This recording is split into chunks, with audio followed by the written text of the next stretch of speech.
Hello student, कैसे हैं आप सब। एक बार पुनः से कोचिंग क्लासेस पर स्वागत है। उम्मीद करता हूं आप सब अच्छे होंगे, मस्त होंगे, बेहतर होंगे। आज का जो हमारा टॉपिक है छायावाद की प्रमुख विशेषताएं और छायावाद के कवियों के नाम, साथ में उनकी रचनाएं।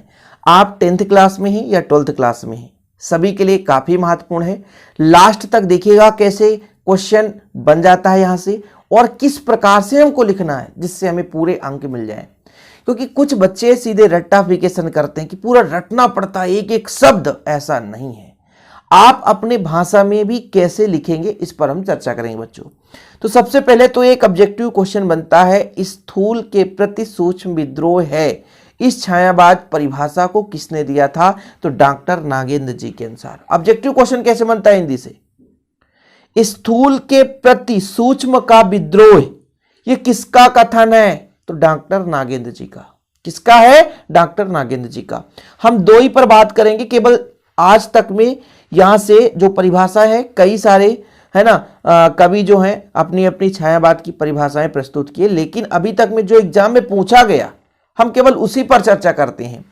परमात्मा की छाया आत्मा में पड़ नहीं सकती है और आत्मा की छाया परमात्मा में, यही छायावाद है। छायावाद मतलब छाया के रूप में किसी चीज को प्रदर्शित कर देना, यानी एक बढ़िया सारांश लिखा गया, उसकी एकदम प्रतिमा उभर आती है उसको पढ़ने पर, उसे देखने पर, समझ रहे ना, वहां पे छायावाद है। मतलब जो भी रचनाएं हैं उसमें एक छाया सा अंकित होता है। तो इसीलिए राम कुमार वर्मा जी ने बोला कि भाई हम कोई भी काव्य को पढ़ रहे होते हैं उसमें ऐसा लग रहा होता है कि इसमें परमात्मा की छाया है और वो सीधे आत्मा में विलीन हो जाता है, या कि आत्मा की छाया परमात्मा में, यही छायावाद है। तो जब प्रश्न बन जाए स्थूल के प्रति सूक्ष्म का विद्रोह किसके अनुसार? तो डॉक्टर नागेंद्र जी के अनुसार, या डॉक्टर नागेंद्र जी का कथन है, छायावाद की परिभाषा इन्होंने दिया। यदि आ जाए परमात्मा की छाया आत्मा में पड़ने लगती है और आत्मा की छाया परमात्मा में पड़ने लगती है, कब पड़ेगी?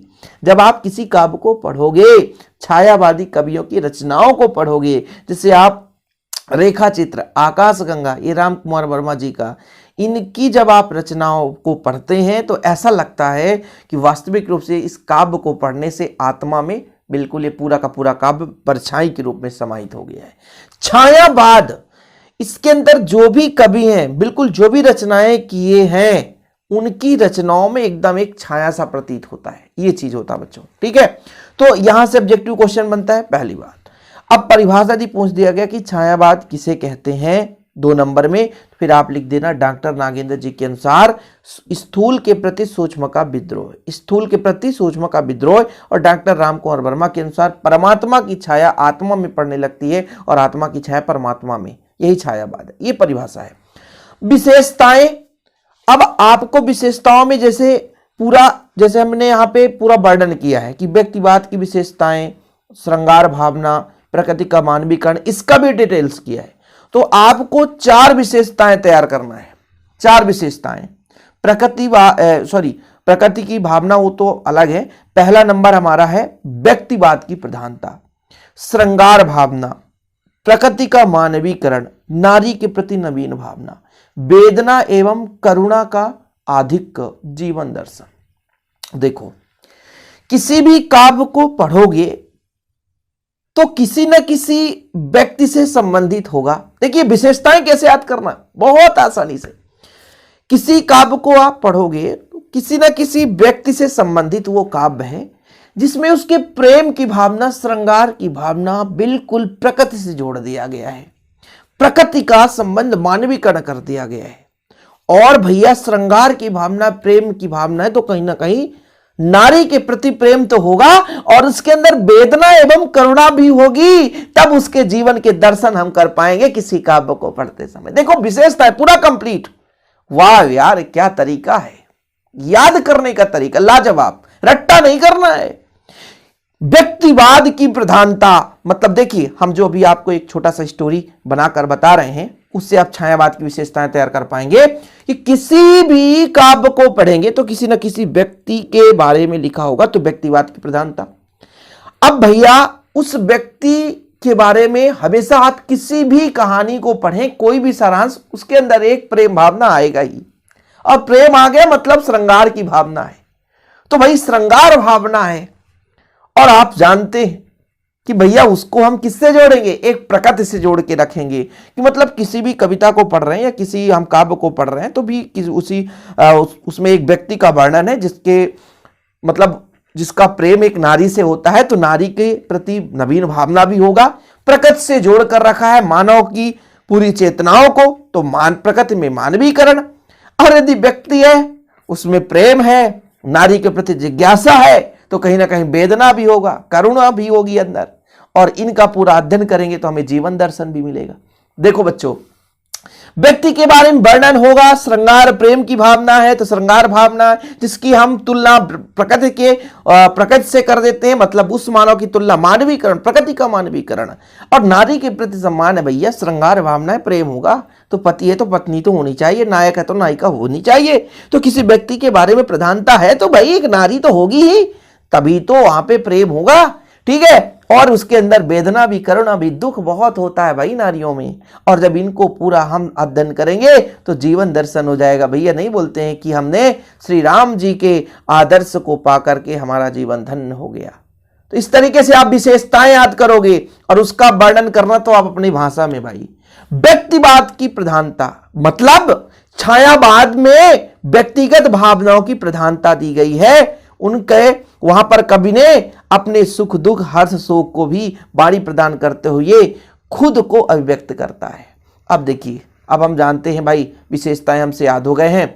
यदि 2 नंबर में पूछा जाता है तो केवल आप सीधे इनकी विशेषताएं लिखेंगे। व्यक्तिवाद की प्रधानता, हाँ भाई श्रृंगार था ना, श्रृंगार की भावना, प्रकृति के साथ तुलना के प्रकृति का मानवीकरण, नारी के प्रति नवीन भावना है ना, वेदना करुणा की अधिक, जीवन दर्शन। तो आप चार लिखेंगे। यदि 2 नंबर का आता केवल और केवल सीधा हेडिंग डाल देंगे। लेकिन यदि 4 नंबर का आ गया भैया की छायावाद की विशेषताएं, तो आपको 2 लाइन लिखना पड़ेगा कि व्यक्तिवाद की प्रधानता का मतलब छायावाद के कवियों ने अपनी रचनाओं में व्यक्तिगत भावनाओं की प्रधानता की है। अपने सुख दुख हर्ष, अपने विचार, अपने वाणी को प्रदान करते हुए खुद को अभिव्यक्त की है अपनी रचनाओं में। श्रृंगार भावना, श्रृंगार मतलब प्रेम। छायावादी जो काव्य है, जितने भी काव्य की रचना हुई है, उसमें श्रृंगार एकदम सूक्ष्म, एकदम केंद्रित रूप से श्रृंगार भावना रखा गया है। छायावाद का श्रृंगार उपयोग की वस्तु नहीं बल्कि कौतूहल और विस्मय का विषय है। मतलब जो भी रचनाएं हैं उसमें कहीं ना कहीं प्रेम भावना कूट कूट कर भरा हुआ है। प्रकृति का मानवीकरण मतलब प्रकृति पर मानव का व्यक्तित्व का आरोप लगा दिया गया। भैया प्रकृति का मानवीकरण, प्रकृति पर मानव व्यक्तित्व का आरोप लगा दिया गया, यही है आपका प्रकृति का मानवीकरण। और आप लोग फिर देखिए भाई, यदि आपसे विशेषता बन रहा है तो इसका डिटेल अपनी भाषा में, बिल्कुल रटना तो बिल्कुल नहीं बच्चों। नारी के प्रति नवीन भावना मतलब छायावाद के जो भी कवि हैं है ना, इनकी रचनाओं में नारी के प्रति एक विशेष मतलब प्रेम संबंध रखा गया है। मतलब नारी को एक विशेष स्थान दिया गया है।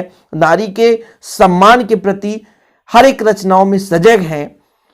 रीतिकालीन की तरह नारी के बिल्कुल सम्मान को ध्यान में रखते हुए जितनी भी रचनाएं की गई है। ठीक है, वेदना एवं करुणा का अधिक का मतलब वेदना, मतलब इसकी जो भी रचनाएं, छायावाद के कवियों की जो भी रचनाएं हैं वो एकदम हृदय को छूती हैं, अभिलाषाओं को छूती हैं। ठीक है, एकदम अभिव्यक्ति हमारे अंदर के दिल की बातों को छू जाती है। वेदना का मतलब क्या होता है, किसी काव्य को पढ़ें अंदर हृदय विदारक हो जाए, वो वेदना हो जाता है। तो हृदयगत भावों को अभिव्यक्ति की अपूर्णता, अभिलाषाओं की विफलता, सौंदर्य की नश्वरता, प्रेसी की निष्ठुरता, प्रकृति की रहस्यमयता आदि अनेक कारणों से छायावादी के काव्य में वेदना और करुणा की दिखता है। जीवन दर्शन, जीवन दर्शन में क्या होगा, छायावाद कवियों ने जीवन के प्रति भावात्मक दृष्टिकोण को अपनाया है। इसका मूल दर्शन सर्वमान्य संपूर्ण जगत मानव चेतना से स्पंदित दिखाई देता है। जीवन दर्शन का मतलब क्या है कि काव्य को हम जब पढ़ते हैं तो हमें एक ऐसा यहाँ से ज्ञान मिलता है, ऐसा सीख मिलता है जिससे हमारा जीवन क्या हो सकता है, धन्य हो सकता है। इसलिए बोला गया ना कि छायावाद कवियों ने जीवन के प्रति भावात्मक दृष्टिकोण को अपनाया है, मतलब भावपूर्ण रचना की गई है इसके अंदर। ठीक है, इसलिए तो संपूर्ण जगत मानव चेतना से स्पंदित दिखाई देता है। मतलब बिल्कुल जो भी काव्य रचनाएं हैं उनको पढ़ने से हमारे अंदर भाव विभोर उत्पन्न हो जाता है। तो ये कुछ प्रमुख विशेषताएं हैं जिसे आपको तैयार करना है, रट्टा फीकी सर नहीं करना है। जिस तरीके से समझा रहा हूं वैसे ही आपको लिखना है। ठीक है। व्यक्तिवाद की प्रधानता मतलब आपसे कुछ नहीं बन रहा है तो इतना तो बन जाएगा ना कि छायावाद के कवियों ने, है ना, अपनी रचनाओं में व्यक्तिगत भावनाओं को, है ना, उकेरा है, व्यक्तिगत भावनाओं की प्रधानता दी है। जैसे अब स्वयं का सुख दुख हर्ष शोक, है ना, स्वयं की वाणी को प्रदान करते हुए रचनाएं की है। श्रृंगार भावना मतलब छायावादी काव्य की प्रमुख विशेषताओं में से एक है श्रृंगार भावना। इसमें व्यक्ति के श्रृंगार को उपयोग करते हुए, है ना, मतलब एकदम जो भी रचनाएं हैं उसको सरल और सही तरीके से समझाने का प्रयास किया है। प्रकृति का मानवीकरण मतलब यहाँ पर प्रकृति पर मानव जीवन की तुलना कर दी गई है, आरोप लगा दिया गया है। ठीक है, आप एक एक लाइन में भी लिख सकते हैं, जरूरी नहीं कि बिल्कुल रट्टाफिकेशन करना। नारी के प्रति नवीन भावना मतलब छायावाद में श्रृंगार और सौंदर्य को स्थान देते हुए नारी के सम्मान, नारी के प्रति सम्मान की भावना भी रखी गई है। साथ में नारी प्रेम की पूर्ति एकदम साधन मात्र ही नहीं माना गया है, बल्कि नारी को एक विशेष दर्जा देते हुए यहाँ पर जो भी रचनाएं हैं वो उकेरा गया है या रचनाएं किया गया है। वेदना एवं करुणा का अधिक मतलब हृदयगत भावनाओं की अभिव्यक्ति, जैसे मतलब कुछ चीजें ऐसी कहानी आप सुनते हो, देखते हो, पढ़ते हो कि वो एकदम शरीर के अंदर छू जाता है ना, या कि कोई ऐसा कहानी देखते हो बच्चों कि आपको दुख लग जाता है, तो इनकी रचनाओं में हृदयगत भावों की अभिव्यक्ति रखी गई। जैसे अभिलाषाओं की विफलता, सौंदर्य की नश्वरता, प्रेयसी की निष्ठुरता, प्रकृति में रहस्यमयता, अनेक कारणों से वेदना एवं करुणा का अधिकता पाई जाती है। जीवन दर्शन भाई, जो भी छायावाद काव्य की रचना की गई है बच्चों, उसमें जीवन के प्रति भावात्मक सकारात्मक दृष्टिकोण को अपनाया गया है। इनकी रचनाओं से या जो भी हमें सीख मिलता है बच्चों, वो एकदम हृदय को स्पंदित कर देता है। हृदय के मतलब एक प्रकार से हमें एक सही रास्ता दिखाता है। जीवन दर्शन का मतलब क्या होता है? जीवन जीने का सही तरीका। तो ये सारी चीजें बच्चों इनकी विशेषताएं। अब छायावाद के कवि में देखो, जयशंकर प्रसाद के कामायनी लहर आंसू झरना, सुमित्रानंदन पन के पल्लव ग्रंथि गुंजन, सूर्यकांत त्रिपाठी निराला का, है ना, परिमल गीतिका अनामिका, महादेवी वर्मा का रश्मि निहार नीरजा, राम कुंवर वर्मा का चित्ररेखा आकाशगंगा। हम इसको ट्रिक से कैसे याद किए थे? प्रसाद पंत निराला वर्मा। तो ये छायावाद के कवि हैं। ऑप्शन में क्वेश्चन कैसे बन जाएगा कि छायावाद के कौन से कवि नहीं है? ठीक है, तो 3 छायावाद कवि दे देगा, एक और दे देगा, लेकिन ऐसा भी दे सकता है इनमें से कौन सा छायावाद के कवि है भाई, तो फिर आप 5 याद कर लो। आ जाएगा कामायनी किसकी रचना है? जयशंकर प्रसाद। पल्लव किसकी? सुमित्रानंदन पंत। अनामिका किसकी है? सूर्यकांत त्रिपाठी निराला। रश्मि निहार नीरजा महादेवी वर्मा।